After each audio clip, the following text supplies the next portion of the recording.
Welcome. This is another episode of No Dirty Whites, powered by 46 Out. I am Santishan and I'm with Miss. Olivia. Yes. So this week, new topic. Took us a while, but we're talking about something specific that happens in cricket. Winning. Now, we all know that winning is important. Yeah. And they say winning builds team, builds confidence. But the main thing we're talking about is the other side of winning, the cost of it. In the sense, is winning toxic? Okay, so that's the topic for today. That's a topic for today. Is winning toxic? In the sense, Wait, but before we get into that, what was the public holiday last week again? Human Rights Day. Okay, we hope that everyone had a very good Human Rights Day. We took a bit of a moment to just mize,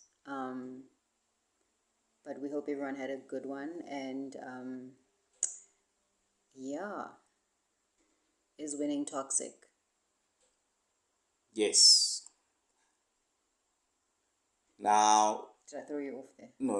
Okay, good. So now, as what was this? Teams build culture. They build a competitive vibe. Coaches are the ones that pick the teams. With cricket, you have selectors. Then there will be managers. Then there will be the associations also in a way involved and all of that. All in building this thing called winning. So can I jump in? Jump in. You're gonna explain at length, but I'm gonna jump in on the question. The question being is winning toxic? I don't think it's a one size fits all kind of answer. It's an entire conversation that should expand beyond just you and I. It's a conversation that should expand to unions. It's a conversation that should expand to organizations, clubs, and so on and so forth. But from my experience in terms of club cricket, winning can be toxic. So, in that sense, where do we label when winning is toxic and where do we label winning as being healthy? Because there has to be a healthy winning. And are there teams that are winning healthy and are the teams winning in a toxic manner? Okay. That's a good one. Yeah. And again, what's more important? Because in this sport, we tend to say, or competitive sports, the most important thing is winning more than building a healthy environment. So in order, maybe sometimes people chase this healthy winning, whatever the module is for it, but they never win. Yeah. And they maybe, had they gone with a toxic element, maybe they do win. But some go with a toxic element and they never win. Now, what I view maybe as toxic within cricket is when teams look. In South Africa, we have things like transformation guidelines and all of those things. Do those still exist? Yes, we It still doesn't have feel like quotas. they exist. In some teams, it feels like it doesn't exist. Yes. And that's where, for me, this whole toxic winning comes in. Okay, got it. So you got teams, right? They know that they're supposed to have Black African batters. They know that they're supposed to develop Black African batters or Black African players. And they don't do that on the basis of there's no one talented enough in the system. But in order for you to develop someone, it takes years. It's not going to be, okay, now we need an 18-year-old boy and let me just go to a Khayelitsha or let me just go to Soweto or a Mamelodi and just find that boy. It's not going to happen like that. And sometimes that boy doesn't even live in those places. They live in the suburbs. But at the end of the day, it won't.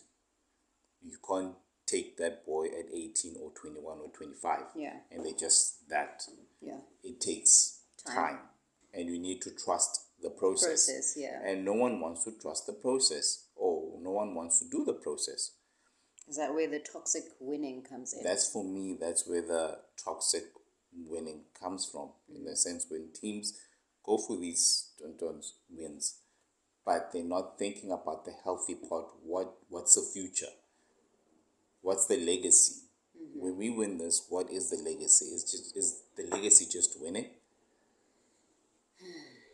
I have teams in mind, but we'll talk about that. Okay. So now that we're in discussion, I don't often focus on cricket, but I'm also identifying that obviously you came up with this topic on the basis of the articles that you are working on currently, or a series of the articles that you're working on.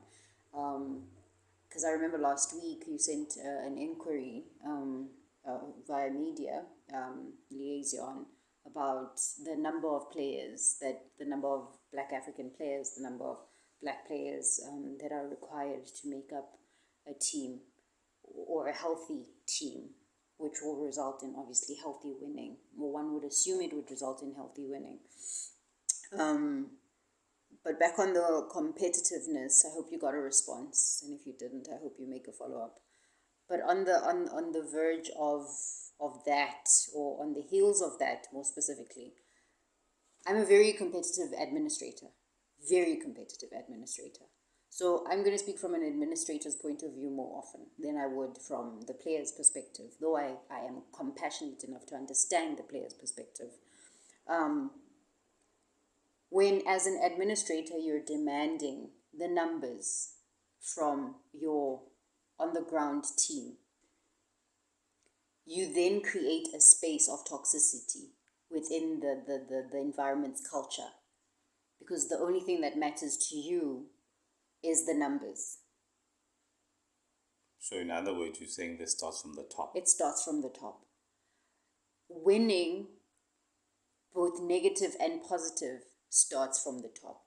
So if I then, as an administrator, was very competitive and wants to win regardless or at any cost, right? I will implement a process where coaches won't have space to navigate to a specific degree. I'll create a space where players do not feel safe enough to develop. And obviously that development is rooted through the coach's experience and experiments and process as well. But essentially that environment starts there. But if, as an administrator, I say, listen, it's very important that I win, or it's very important that we as a union win, or as a league win, or so forth and so on.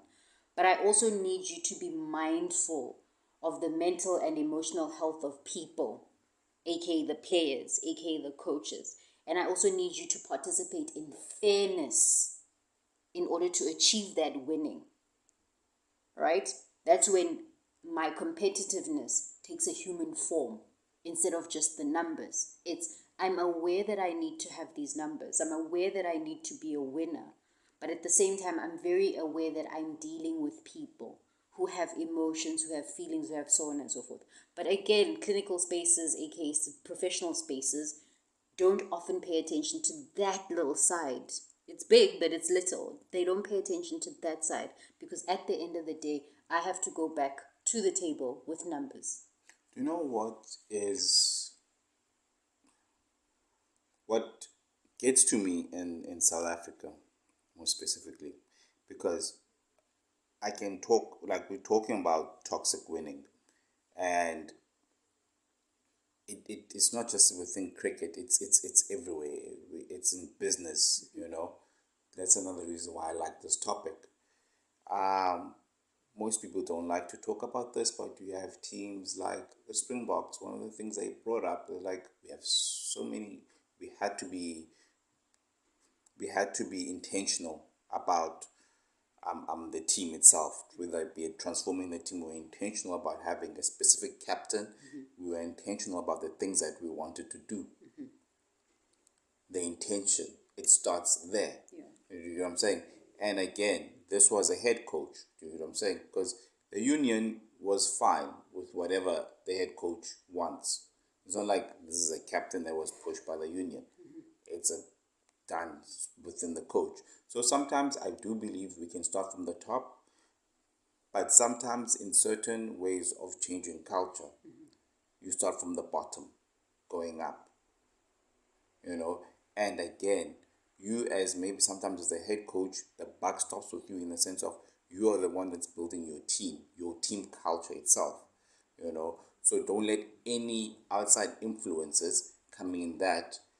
And I do believe that also makes you a better human. Yeah. Now, there's another thing. This goes with what do you call this? I was speaking about affirmative action not so long ago, and we're like, it's interesting how people make as if when companies implement affirmative action, it goes the wrong way. Whereas research does say, Ukuba, actually you can use this and become a competitive advantage. Yeah. Back to cricket, in the sense, it feels like teams, once they feel like they have to have specific players in their teams, they feel like now we are in the we're taking the short end of the stick. We won't be competitive. We won't be winning. This is very big in men's cricket right now because I remember at some point Lions cricket used to be good at producing black African players. But now, when I think about it, it's no longer there. They only have, honestly speaking, they only have like one black African player batting in their top six mainly. You know, they have youngsters. They have a good system, but for some odd reason, the system is not producing those black African players. And then you have a team like Northwest Dragons. Granted, two of the black African players that's in the team who bats normally there, they were not developed by the Dragons. Okay. But guess what? They're playing them. Yeah, so they have Lesego Senokwane, they have was this Lesego Senokwane, Lisibang Khompe, and Mukwena, Tabang Mukwena. Forgot his English name, but Tabang Mukwena. But again, they have been successful in a way. They have not won a trophy, but they're building on something. Yeah. The only problem is that Mukwena is like 35 now, so they don't have a long time with him. Yes. They had a young boy. He was an under 19 wicket keeper, I think 2 years back or 3 years back. Now, he's been dropped from the team based on, makes sense, performances. You know, Northwest got two other young wicket keepers. They have Ruben Herman and they have Michaelo Prince from Western Province. Now, this boy, Was bound to happen. do you get what I'm saying? Yeah. There's also that part that I do believe, as much as we want healthy winning, all right, players need to upskill themselves. But again, I need to say this. In that, there's a lot of psychology in this. Yes. Major. There's a You lot know of what I'm saying? psychology. Because again, I don't know how the boy was developed by Northwest Dragons when he was going through his low scores. I don't know his level of confidence where it was, you know. And then we come to women's cricket. I was watching a match. We watched a match this Saturday. Western Province playing Lions. Lions in their top six had Nonkululeko Tabete and they had Palisa Mampo and they were opening and they actually built a good opening stand.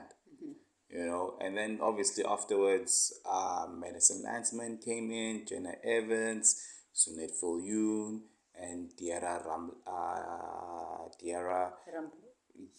no, I forgot.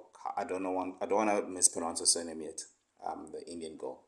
Oh. Yes, they played well. Yes. You know, the youngsters played well. It was a pity that Ukarabo Meso was not there. You know, I would have liked to see her how she would have played in that match. They have Sinalo Jafta, but they have those players. Yeah. And then you go to the opposite team. which is Western Province. Western Province only had Uyandiswa Manqele, and Uyandiswa only was batting at number 6, and she always bats at number 6. There's never that whole shift of things. Let's just see what you can do at 4.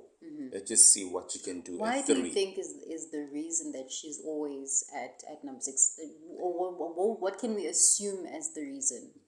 My reason for that, I think, it's they view her as a finisher. They just view her in that zone. Okay. And again, whether we like it or not, they have to bat at least one Black African batter at number 6. So if they had an option of not having Black African batters, Western Province, I do believe that they will not go that lane. Okay. They would drop her and they'll find someone else. Hence, I go with the concept of toxic winning, because Western Province is a very successful union. Every season in women's cricket, they win. But at what cost? Like, what are they developing for the future of the country in terms of this one specific thing? Because at the end of the day, What's that one specific thing? the country has 80% Black African people. What's that one specific thing? Black African batters. Say it with your chest. Black African batters. You know. So I- how do we, and then maybe Western Province becomes even better, and then you have their sister union. I just want to say, right, I'm no fan of Western Province. I'm just generally not. But I feel that they're doing their best. I do. And I feel that they're doing their best where possible. And I feel that there's perhaps hindrances around the development aspect, and one would obviously need to sit down and understand or investigate that. Okay, let's go into that quickly. Yikes. Now, here's the thing. Well, I wasn't Western inviting Province. a conversation around that right now. No. Here's the thing. We're talking about healthy winning versus toxic winning. Yeah. Well, more specifically in cricket. Yeah. And then we spoke about developing the players. Yeah. Now, Western Province has been giving youngsters debuts. And they've given 2 Black African youngsters, teenagers. They had Refill. Urifilwe Mbovane, yes, and then Usinele Tuyas. Yeah. So, But they're both more bowlers than batters. Now, let's look at the other youngsters that have been given debuts recently. You have Gemma Potter, very talented attacking batter. she is talented. Yeah, great. And then they have Kyla Reyneka, another talented off spinner who bats well Yes. as well. And then you have Caitlin Weingard. Okay, Caitlin Weingard is a bowler. And then you have Jaylee Philander, wicketkeeper, attacking batter as well. That's a batter more. And then you have another another player who recently got her first debut match this past Her weekend. debut match, yeah. So Alexia, I'm not gonna say her name, Alexia. I'm gonna say it wrong, but Alexia as well. Alexia, again, same thing. She's an attacking batter. She Yeah. was playing more as a bowler because she can bowl well. Yeah. But at the end of the day, she is more of a batter. So you're saying there's So a shortage. So I'm saying the Western Province, even itself, has developed. Young batters that they've developed are other. But when it comes to the Black African players, has been bowlers. So there is a problem even there. I cannot say Western Province doesn't have players. We can say maybe there's attitudes, but again, sometimes attitudes come from somewhere. Yes, attitudes are rooted in something. Something. Yeah. So The behavior is rooted in something, definitely. So I was just speaking on specifically on that. So are they building a toxic winning culture, or are they building a healthy winning culture? And for me, they're building a toxic winning culture, because come the under 19 week, they're going to expect the Black African batters to perform at a high level, To miraculously pop out of nowhere. you know. Yeah. And those girls are players, young players, are quite good, are quite talented, but they don't practice with the first team. Why not? And you've been speaking about that. You've been making a point to mention, because I read in your recent article about their sister union. Say it, Poland. To LOL. You wrote in your article that Boland has not done, from your experience, has not created a channel for the younger players to practice with the senior division, or more specifically Zama Senti, to as she was previously in the senior division, senior fold. And maybe then it's not just a Western Province thing, it's across cricket. It can't be across cricket in the sense, again, I'm saying, take a team like Northwest. Yeah, Poland and Northwest are in the same division. They are, They yes. were Division 2, different groups, right? But here's the thing about Northwest. They're playing young players. They're playing black young African batters who come from the region as well. They're performing. This past weekend, Because they scored they've been 50s. given opportunities to perform. Exactly. Under 19 week, they performed. They made the Colts team, so a Phillies team, and they also made the SA Schools team. It's the same thing with Easterns. It's the same thing I can say with this other team, the Lions, you know. And another thing about the Lions is a young batter a lot of people want to talk about this girl. I forgot her name, but I know her name, Mulif. The one that's currently playing for Western Province. No, not that Mulife. That's an old Mulife. Oh yeah, That Mulife is from Northwest. Okay, so No, there's a Mulife who plays for Lions. She's 16, I think. she's 16. Yes. Can I look for her name for you? Nah, it's cool. Otherwise, time. All right. Yeah. But the point is that what I'm trying to say is some teams are building a healthy Winning culture. And again, I just need to say something specific. A healthy winning culture doesn't just compromise of the so-called playing black African batters or anything. It compromises of the culture within the team. Is it inclusive? Are people feeling free and all of those things? But just for the purpose of this talk, we were mainly concentrating on this winning toxic. And I believe, take Boland, for example, at the under 19 week. Oh, that was a bloodbath. You know, so they played their first two matches, right? They lost them, and then they won their third match against Kai. Then they played Northern Cape. I forgot who else they played, but it was the weaker teams, and their Playing lineup. yes, there are white players and one colored player. They took advantage of that, and the coaching staff was happy because they were putting in good numbers. But was that winning? Yes, were they winning? Was the culture? Because again, there are things that happened within that team that, as an observer, From afar. as an observer, I was saying I even saw a parent going crazy at some point. Or not say going crazy, I'm saying going ham. Yes, very ham. Yeah. So that's that, So again, you look at the team, you take that team, for example, even the bowlers in that team. There are black African bowlers in that team only bowled a maximum of 4 overs in the whole flipping In the whole tournament. In the whole tournament, 4. The whole tournament. The under 16 team. No man, Boland isn't serious. The under 16 team, I think, was probably 1. Don't. So again, the question is, what are you building? Is there legacy in that? Doesn't sound like there's legacy in that. Yeah. But yeah, people prefer to win. You put that in a CV. CV doesn't ask you, or do you win with toxicity, or do you win with a healthy environment? And what is the healthy environment to you? Yeah. I think this went longer than what we expected, and I think it should have a part 2. I don't know. I feel like it should have a part 2 because I feel like you should have a documentary. Damn, that is long. A documentary would slap though. Just on the massacre of black African players in the Boland under 19 fold.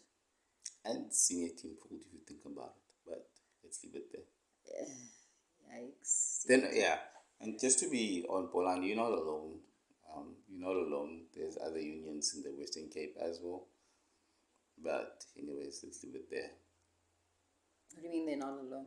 They're not alone. They buy the talent. They struggle to Develop the talent. their own Black African talent. That's an important conversation. The fact that the unions are definitely struggling to develop their own talent, and when they do have their own talent, they I want to say disregarded. They disrespect it. They disrespect it. Yes, they definitely disrespect the potential, disrespect the possibility, and disrespect the eagerness of that talent to be in that environment.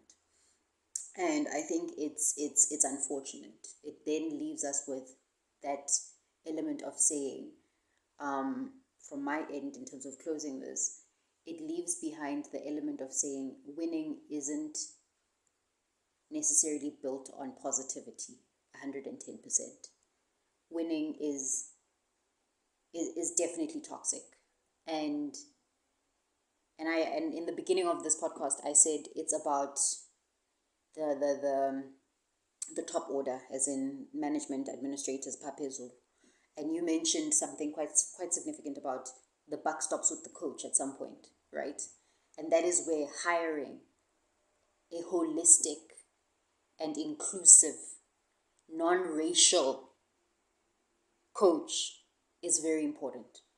That is where, when you hire a coach who has the capacity, the mindset of wisdom, the mindset of openness, the mindset of discernment, that is where you can definitely have a positive winning culture in an environment. But if you're going to hire a coach or an individual who is biased towards various races, who does have preferences towards various races, who does have preferences towards things like team building or working together, a coach who wants to be at the top and manage things in a specific way, then you will definitely have a toxic winning culture. And it seems important to have a toxic winning culture. Yeah, I think that's what as well the Proteas want. Oh my. Okay. I just feel within the sport it just goes there. Okay. You know, but again we I say think a documentary will slap. yes. Let's do the documentary. Yes, Let's take the next 18 months filming the documentary. Yeah, because this is what I think as we close is that a lot of people will probably say specific things, and remember one thing before you comment. There's a lot of things that we didn't get into, and whatever you have to say, we have an answer for it. Yes, in case you want to debate anything that we've just said in this podcast, you are more than welcome to. You can leave a comment on 46 Out. But we won't reply to the comment if it's negative still. But be sure to know one specific thing. We have a response for it. That's not toxic. That's healthy. I'm Sent. And I'm Malefe. And we are out. We're out. No dirty watts.